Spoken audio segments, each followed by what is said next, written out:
pinakayaw ng mga engineer, oh. Maintenance ng crane.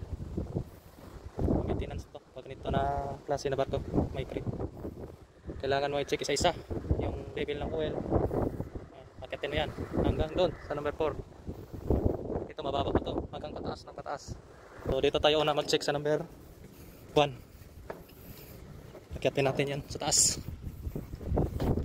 sa pinakadulo.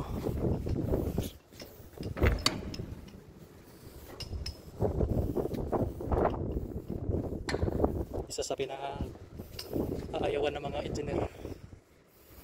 Yan, loob ng crane hanggang dun sa taas. Alright.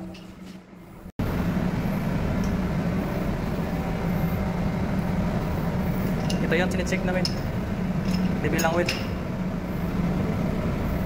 kasi walang setless. Yan. Oops, meron. Tingnan natin ang level kung meron.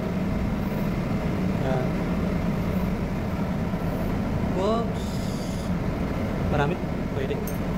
Alright.